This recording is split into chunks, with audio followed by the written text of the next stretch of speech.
السلام عليكم. ده الجزء الرابع من سلسلة الأفلام الهندية 1920. أتمنى تكون القصة شيقة زي بقية الأجزاء، وقبل ما نبدأ ما تنساش اللايك بتاعك الجميل، وبدون ما أطول عليكم يلا بينا على الملخص. بسم الله.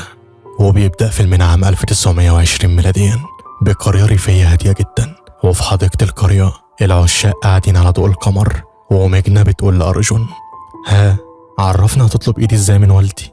هقول له بحب بنتك ميجنا قوي يا عمي وعاوز اتجوزها. يخرب بيتك، ده كده هيرفضك وش. قولي لي اعمل ايه طيب؟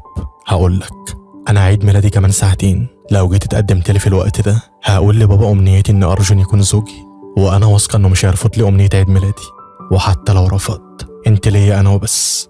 لسه هينتش البوسه دخل عليهم شاب من القريه قال لها: الحقي بسرعه يا ميجنا والدك مات.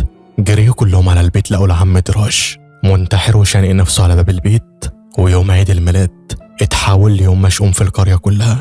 المهم خدوا للمشرحة وميجنا وأرجون منتظرين تصريح حرق الجثة، والجثث قدامهم في كل مكان. ودكتور المشرحة دخل قال لهم: آسف على التأخير، بس مش هقدر اديكوا تصريح الحرق دلوقتي. ليه حضرتك؟ في شيء غريب جدا، احنا شرحنا الجثة وما لقيناش القلب مكانه، بمعنى الراجل اللي مات ده كان عايش من غير قلب أساسا. اتحول عليهم أرجون وقال لهم: يا حرامية، سرقتوا قلب الراجل علشان تبيعوا أعضاء. أنا هبلغ عنكم. انهارت ميجنا وقالت لهم: أنا عاوزة جثة أبويا وبس. خدوا الجثة بالفعل لمحرقة الجثث يأدوا عليها طقوس الوداع، والكاهن قال لهم: لازم ترشوا مياه مقدسة عليها قبل الحرق علشان روحه تكون طاهرة. بس أنا أبويا كانت روحه نقية وعمره ما أذى حد، دي مجرد طقوس يا بنتي. جاب لها أرجون أزازة المية، وأول ما مسكتها رميتها فورا اتكسرت، وقالت له: الأزازة مولعة نار، ما قدرتش أمسكها. الكاهن قال لها: مش مهم خلاص، هنحرق الجثة كده. حرقوا الجثة بالفعل، لكن بمنتصف الوقت شافت ميجنا راجل نص وشه مشوه ظهر لثواني معدودة واختفى، ورجعت البيت بعدها منهارة، وأرجون معاها قالت له: أرجوك سيبني لوحدي النهاردة مع ذكريات بابا يا أرجون. اللي انت عاوزاه، بس أنا هرجع لك تاني بعد ما تهدي، اتفقنا؟ بمجرد ما خرج سمعت أصوات من سقف البيت، وقامت طلعت لغرفة والدها اللي كان بيكتب فيها رواياته دايما، وبدأت تدور على مصدر الصوت.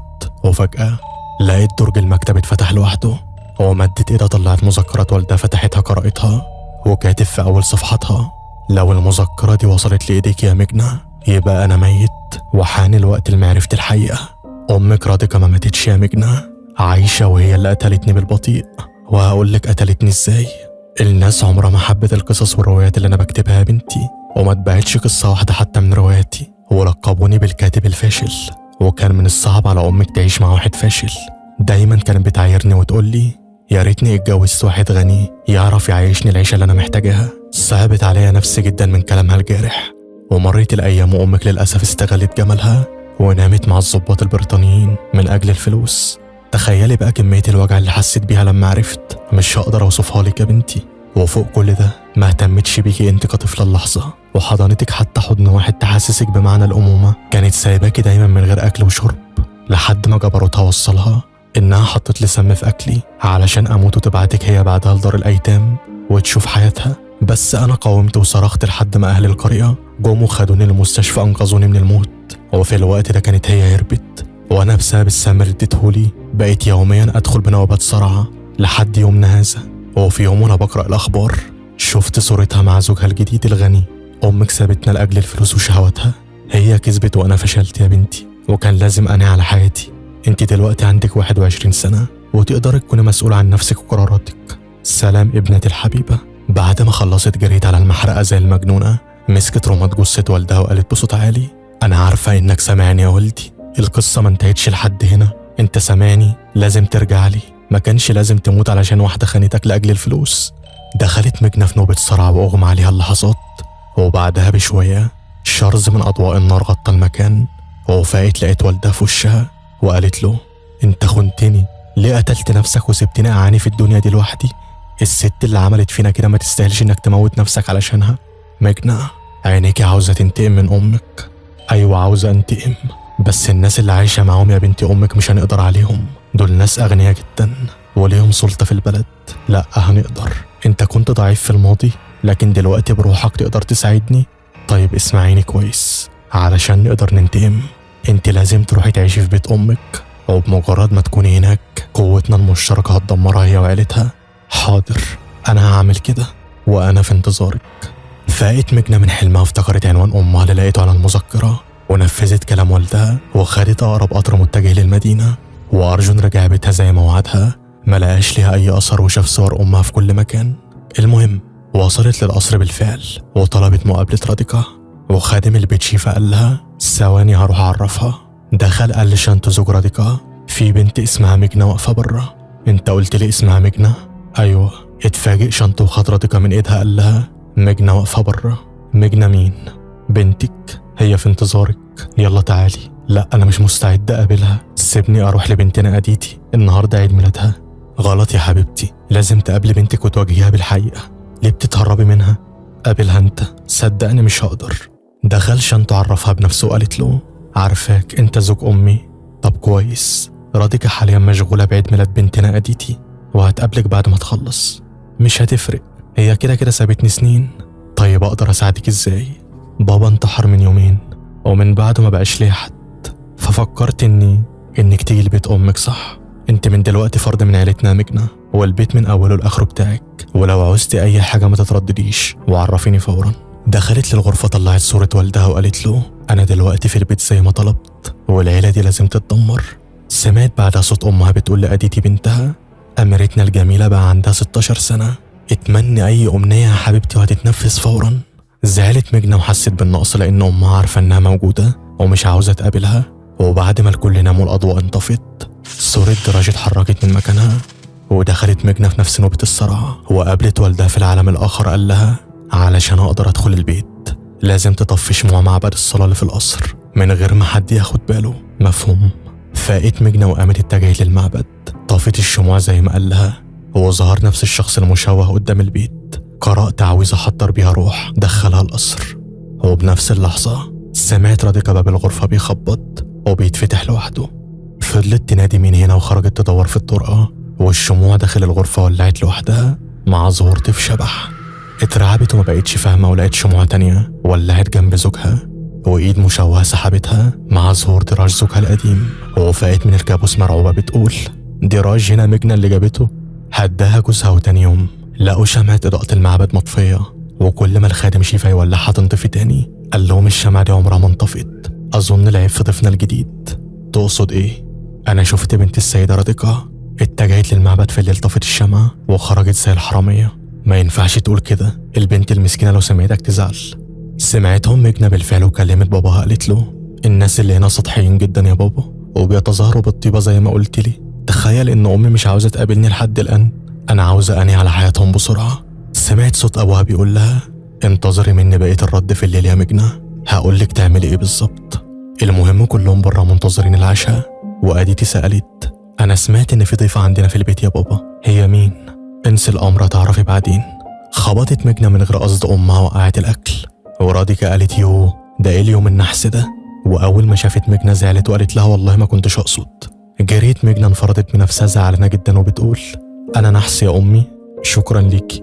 ليه سبتني يا بابا اواجه الدنيا الوحشة دي لوحدي؟ انا تعبت جدا، بس انت مش لوحدك طول ما انا موجود. قامت جريت على ارجن زي الطفلة قالت له انت ازاي جيت هنا؟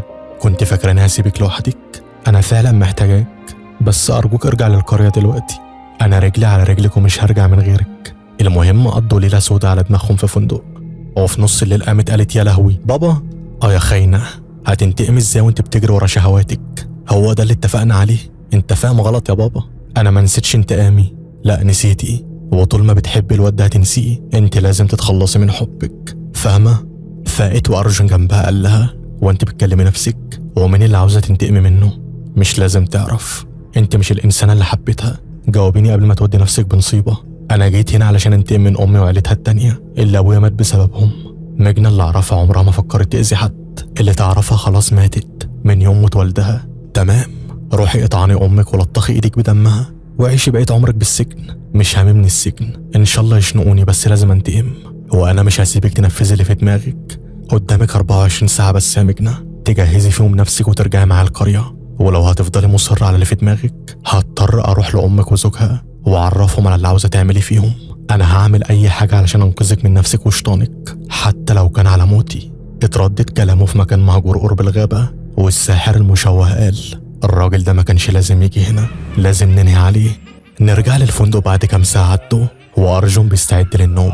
السرير حد خاف طلع عليه كتفه وخنقه، بس قدر أرجون يفلت منه وجرى على الحمام قفل الباب على نفسه. لكن لاحظ في انعكاس المراية خيال ورا ستارة البانيو. بمجرد ما قرب عليه ظهر له الساحر لبس جسمه ونفره زي ما بتنفروا السجاد في العيد كده بنات. وبنفس الوقت في البيت أديتي دخلت لمجنة قالت لها أنا عارفة إنك مش بتتعشي معانا فجايبالك الأكل لحد عندك، بس أنا مش جعانة. أنت زعلانة مني؟ طيب أنا عارفة إنك أختي الكبيرة على فكرة، ومستغربة ليه أمي مش حكت لي عنك. أنا لازم أعاقبها عشان يبقى عندي أخت جميلة زيك كده بكون مش عارفاها. أنت أجمل بكتير. أيوة طلعالك. تعرفي أنا فرحانة جدا بقى عندي أخت كبيرة أحكي لها كل اللي بيزعلني وتكون صديقة ليا واستشيرها في كل حاجة. أنت دلوقتي أقرب حد ليا. ما قدرتش مجنة تكره أختها، وأثناء إنه ظهر لها والدها قال لها أرجون اتخلى عنك ومرضيش يساعدك في الانتقام، بس أنا موجود وشريكك في كل حاجة. أنت بكرة هتستلمي رماد جثتي المحروقة وتدخلي البيت، ومن بعدها حياة راديكا هتكون جحيم أبدي، وأنا منتظرة يا بابا. عدى الوقت وتاني يوم أديتي زعقت لكل الطباخين وقالت لهم مجنة من النهاردة هتتعشى معانا ولازم تعملوا الأكل اللي هي بتحبه، مفهوم؟ شافتها مجنة وما بقتش عارفة تنتقم ولا تسيبهم علشان أختها الصغيرة المسكينة. ولما جت تخرج لقيت حارس جنينة البيت في وشها بيقول لها الوردة دي اسودت بمجرد ما وصلت القصر. أنا عارف أنت موجودة هنا ليه. تقصد إيه؟ أنت عارفة كويس في ساحر نص ميت ونص جسده عايش أخد روح أبوك يوم حرقها وأنت شفتيه. ده ما كانش مجرد خيال، وأزازة المياه المقدسة هو اللي كسرها علشان جسد أبوك ما يتطهرش. أبوك أرواح الأموات مسيطرة عليه دلوقتي. ما تسلميش نفسك ليه. سابته ومشيت وشانته قال لراديكا أرجوكي حاولي تقربي من مجنة، ما تحسسيش البنت بالنقص، انت أمها. سمعت كلامه وراحت للمكتبة قالت لها أنا مش عارفة أبوكي قالك إيه عني، بس الحقيقة هي ما لحقتش تكمل. وأديتي دخلت قالت لمجنة تعالي معايا بسرعة، أنا لقيت الرسالة دي مرمية قدام القصر من حبيبك، هو في المستشفى وطالب يشوفك. راحوا فورا للمستشفى. قابلت أرجون وقالت له مين اللي عمل فيك كده؟ لولا أبوكي ما كانش زماني عايش. لما سبتك ورجعت الفندق روح مشوهة كانت عاوزة تقتلني، وظهر نور خرج منه أبوك أنقذني وقال لي الروح الشريرة دي أمك هي اللي بعتها تخلص عليا لأنها متعاونة مع ساحر وعارفة إنك عاوزة تنتقمي منها وهتقتلك، بس دلوقتي لازم نقتلها إحنا قبلها. أنا هساعدك يا مجنة. باباكي اداني رماد جثته المحروقة وبيقول لك خدي للقصر، وعاوزك تعرفي إن كل اللي في البيت دول بيمثلوا إنهم بيحبوكي، حتى أختك الصغيرة دي خبيثة وهتموتك في أقرب فرصة تجيلها. خرجت مجنة وتحول شكله للساحر لأن أرجون الأصلي اتقتل في الأساس. وفي العربية افتكرت لما أبوها قال لها أول ما تستلم الرماد تاخدي جزء منه وتحطي تحت مخدة أديتي اللي بتنام عليها. بس أديتي ملهاش ذنب يا بابا، دي طفلة بريئة. الطفلة البريئة دي أمك اهتمت بيها أكتر منك وسابتك انت مرمية سنين ما تتعاطفيش معاها، هما يستاهلوا. بعد ما افتكرت زعقت لأديتي بدون أي سبب، وفي الليل خدت شوية رماد واتسحبت لغرفة أختها حطته تحت مخدتها. ولما جت تخرج مسكت ايديها وقالت لها انا مش زعلانه علشان زعقتي لي على فكره، لاني بحبك جدا، ولو اعتذرتي لي وقلت لي بحبك هسامحك فورا. قالت مجنة في سرها بحبك ازاي وانا باذيكي دلوقتي. سابتها وجريت وهي بتعيط، وامها قابلتها وقالت لها لازم اتكلم معاكي شويه عن باباكي، مش عاوزه اسمع اي كلام، بابا قال لي كل حاجه. المهم عدى الوقت والغطا بقى بيتسحب من على ايديتي، وسمعت صوت بنت صغيره بتنادي عليها من الطرقه، وخرجت بدون ارادتها وقفت قدام المرايه ثابته وصورة انعكاسها بتضحك وبتقول لها تعالي قربي. مجنة كانت مراقبها من بعيد، وفجأة كله صحي على صرخة أديتي وخرجوا لقوها طايرة عن الأرض وشكلها متغير وبتتحكم في كل شيء قدامها. ولما حاولوا يقربوا منها أغمى عليها، جابوا لها بعدها دكتور معرفش يشخص حالتها، والسرير بدأ يتحرك بيها وجسمها بيتحرك بطريقة غريبة جدا. حب الدكتور إنه يكون شجاع وقرب منها، ويا ريته ما قرب. مسكت بسنانها ودانه وما سابتهاش غير لما كلتها.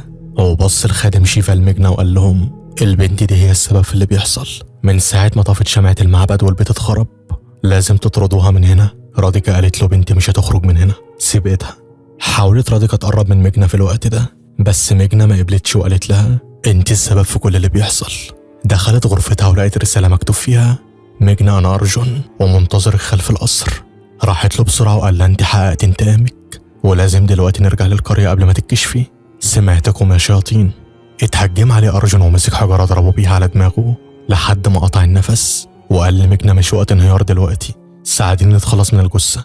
رموه في بئر المية وقال لها جهزي شنطتك بسرعة، أنا منتظرك في محطة القطر. راحت حضرت شنطتها وطلعت حاسة بالذنب باللي عملته في أختها، بس شيطانها منعها تتعاطف معاها ومشيت. وفي القطر قال لها روح أبوكي دلوقتي راضي عنك، بس أنا مش راضي عن نفسي. قرب منها وسيطر عليها، واللحظة فاقت وشافت في انعكاس الزجاج شخص تاني غير اللي حضناه، وقامت مرعوبة قالت له انت مش أرجن، انت الشخص اللي شفت يوم حرق أبويا، انت اللي خلتني أذي أختي، دي آخر فرصة ليكي، ارجعي قريتك، أنا وعدت أبوك إن أمك وعيلتها هيموتوا ومش هخليكي ترجعي تنقذيهم، انت شيطان ملعون. شافت مجنة نفقه بحركة ذكية منها، وطت بسرعة وهو اتخبط في النفق وطار، وبعدها نزلت لأقرب محطة ورجعت البيت. اعتذرت لأختها وقالت لها زي ما أذيتك لازم أرجعك لطبيعتك من تاني. قابلها حارس البيت قال لها أخيرا فقت لنفسك، أنا لازم أوريكي حاجة، المذكرات دي بتاعت أمك ومكتوب فيها كل الحقيقة اللي أبوكي كذبها، تقدري تقرأيها دلوقتي. بنتي، أبوكي دايما كان بيحملني المسؤولية لنتيجة فشله، وخفت ده يأثر عليكي، وفي يوم من الأيام أبوكي علشان الشهرة والفلوس أجبرني أنام مع البريطانيين علشان يمولوا الروايات بتاعته وينشروها، وحاولت كتير أخدك وأهرب بس معرفتش، ولما رفضت أنام مع الناس اللي بيساعدوه خد برشام بيأدي لنوبات صرع، وهددني إنه هيبلغ الشرطة ويقول لهم إن مراتي بتحط لي السم في الأكل وعاوزة تموتني، وفاض بيا الكيل يا بنتي وحاولت أنتحر، لكن شافني شنطه في اليوم ده وأنقذني وخدني بعيد عن القرية عايشني في بيت مؤقت، وبعد ما اتعرف عليا حبني واتجوزني، ويوم الجواز رجعت البيت علشان أخدك تعيشي معايا، بس أبوك الشيطان كان عارف إني اتجوزت وخدك وهرب من البيت، وبقيت هتجنن لدرجة إن شنطه طبع صورتك في الأخبار، وحطينا مكافآت كبيرة للي يدلنا عليكي، وطول السنين دي بدور عليكي وما يئستش لحد يومنا ده، وأنا كان عندي أمل إني أشوفك تاني. بعد ما خلصت قراءات حولت مجنة على أبوها وقالت بأعلى صوتها ليه بعدتني عن أمي يا خاين وكرهتني فيها؟ أنا مش هسيبك. بيتحولوا على بعض بسرعة الهنود دول. المهم رجعت للبيت عرفتهم إنها السبب في كل اللي بيحصل لهم، وأمها ضربتها كام قلم محترم، وشنطه قال لها أنت مش هتحسي بالألم اللي احنا فيه غير لما تكوني أم وتشوفي بنتك بتتعذب ومش قادرة تعملي ليها حاجة، أرجوكي سيبي البيت دلوقتي وامشي، كفاية لحد كده. بصوا اكرهوني مدى الحياة بس أرجوكم ادوني فرصة تانية، أنا زي ما بوظت حياتكم لازم أصلحها. وصلت الكلمة للساحر وقال مش هيحصل، العيلة دي هتموت. جابوا كاهن بعدها وحكت له مجنة قصة أبوها والسحر المشوه اللي شافته، والكاهن قال لهم الساحر ده نص ميت ونص عايش، ودراج أبوك راح له قبل ما يموت اتعاقد معاه على الانتقام من أمك بعد موته، والاتفاق تم إن الساحر هياخد قلب أبوكي علشان يحقق له رغبته، وده فعلا اللي تم يوم انتحار دراج. الساحر طلع قلبه بدون أي جراحة، وبقى في اشتراك بين روحه وبين الساحر اللي استخدمك ولعب في عقلك لحد ما وصلت رماد دراج للقصر، والساحر حرر روح أبوكي علشان تكمل بقية الانتقام. أحب أقول لكم إنكم دلوقتي بتواجهوا اتنين، روح دراج والساحر، والحل الوحيد دلوقتي إنكم هتأدوا بعض الطقوس جنب أديتي. دخلوا كتفوا البنت وبدأوا في الطقوس، وبقوا يرموها بالمياه المقدسة بتاعتهم، ولكن روح دراج كانت أقوى منهم كلهم. اتخلصت من الخادم وانقضت علشان خنقته، وسلكوا منها بالعافية لحد ما هربت، وعملوا بعدها خطة واتفرقوا علشان يسيطروا عليها. المهم لقى شنطه السحر في وشه رشه بالمية المقدسة وتعامل معه وقال له انت مش عايش نص ميت ونص حي، النهاردة انا هخلص عليك للأبد. حدفوا على سيخ حديد رشق في بطنه ومات الساحر عليه اللعنة. ومجنة لقيت أديتي قاعدة بتاكل صراصير ومستمتعة، وكلمت روح أبوها قالت له البنت ملهاش أي ذنب، خد روحي أنا وسيبها. حدفها بسكينة في جنبها ابن المفترية وهرب. وخدت مجنة أصعب قرار في حياتها في اللحظة دي، راحت لمعبد الشيخ عجة، نورت الشمعة زي ما طفتها، وخدت سلاح من المعبد قتلت نفسها بيه، وروحها غادرت للعالم الآخر. قابلت أبوها وقالت له انت لازم تدفع تمن كل كدبة كدبتها عليا، انت شخص روحك تايه على الأرض، وهرجع روحك لمكانها الحقيقي علشان تتحاسب على كل أفعالك وجرائمك. مسكت فيه ونور نزل من السما خدهم يوصلهم لعالم الأموات، وقبل ما يوصلوا للنهاية روح أرجن النقية مسكتها وقالت لها انت حياتك لسه ما انتهتش على الأرض، اذهبي في سلام يا نورماندي تو.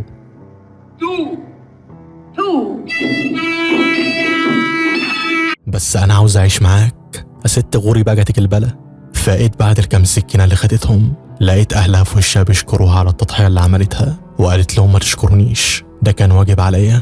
وبكده يكون وصلنا لنهاية الفيلم. الصراحة الأجزاء التانية أحلى بكتير. اشتراك بقى وتفعيل جرس الإشعارات علشان توصل لكم كل أفلامنا. وبس كده، السلام عليكم.